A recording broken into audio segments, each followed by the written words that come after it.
జైలుకు వెళ్తే సీఎం అవుతాడని కేటీఆర్ ఆశ. ఆయన కన్నా ముందే కవిత వెళ్ళి జైలుకి వెళ్ళి వచ్చారు సీఎం. ఇక ఎందుకన్నాడు ఈ మాట అనేది ఒకసారి చూడండి. ఇక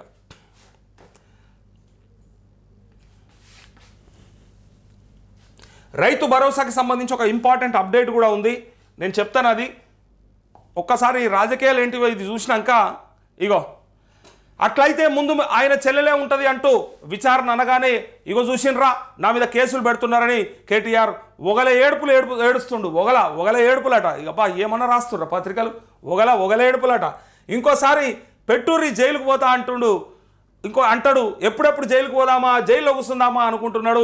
జైలుకు పోయిన వాళ్ళందరూ సీఎం అయినరని ఎక్కడో విన్నా ఏంది. ఆ లెక్కలు చూస్తే వాళ్ళ కుటుంబంలో ముందుగాల వాళ్ళ చెల్లెలు జైలుకు పోయొచ్చింది కదా అంటూ రేవంత్ రెడ్డి జైలుకు పోయొచ్చినాక ముఖ్యమంత్రి అయిండు. రేవంత్ రెడ్డి జైలుకు పోయొచ్చినాక ముఖ్యమంత్రి అయిండు. అంతకంటే ముందు చంద్రబాబు అయిండు, వైఎస్ జగన్ అయిండు. అయితే ఈ ఏదైతే పరంపర నడుస్తూ ఉందో ఈ పరంపరలా నెక్స్ట్ జైలుకు వేసిన వాళ్ళే ముఖ్యమంత్రి అవుతారని మాలాంటి వాళ్ళు మీడియా సంస్థలన్నీ కూడా చెప్పినాయి కదా. సో అందుకోసమని జైలుకు పోయేస్తే అవుతారని చెప్పగానే నీకంటే మొదలు నువ్వు కాదు పోయింది, నీకంటే మొదలే నీ చెల్లె పోయొచ్చింది కాబట్టి ఆమె అయిపోతుందని చెప్పి ఇక్కడ అన్నట్టుగా ఈ వార్త. అయితే ఆ లెక్కలు చూస్తే ఆ కుటుంబంలో ముందుగా వాళ్ళ చెల్లె పోయొచ్చింది.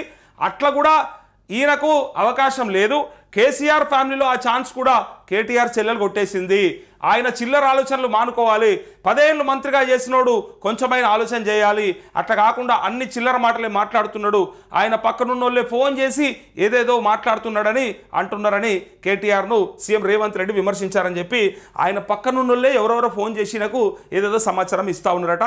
కావాలని ఆయన డిఫెన్స్లో పడేయడానికి ప్రయత్నం చేస్తూ ఉన్నాడు. అయితే ఇక్కడ గమ్మత్ ముచ్చట ఏంటంటే నేను రోజు చెప్తున్నట్టే జైలుకు వెళ్ళొచ్చిన వాళ్ళు అంటే పెద్ద స్కామ్లల్లా ఇరుక్కున్న వాళ్ళే ముఖ్యమంత్రులు అయ్యేటట్టు ఉన్నారని చెప్పి మనం అన్నాం కదా. ఇట్లా ప్రతి దాంట్లో వచ్చి ఉంటుంది. రకరకాలుగా బయట అదే చర్చ నడుస్తూ ఉంది, ప్రజలలో కూడా అదే ఉన్నది. అదే కారణం చేత ఇప్పుడు రేవంత్ రెడ్డి డైరెక్ట్ కేటీఆర్ని ఒకవేళ జైలుకు పోయొచ్చిన వాళ్ళే సీఎం అయ్యేటట్టు అయితే, అంటే నేనైనా అనేది చెప్పకుండా అయ్యేటట్టయితే ఒకవేళ ఆ ఛాన్స్ కూడా నీకు లేదు రాబాయ్, అయిపోయింది నీ కథ, మీ చెల్లె కొట్టేసింది ఆల్రెడీ అని ఆయన వెటకారంగా మాట్లాడినట్టుగా ఇక్కడ వార్త వచ్చింది. అయితే ఈ ఒగలేడుపులు అయితే భలే రాసిండు. ఎట్లా రాసిండ్రు అంటే ఆయన చెప్పుడు కూడా అట్లే చెప్పుంటాడు, నేను ఒగలేడుపులు ఏడుస్తుండని చెప్పేసి.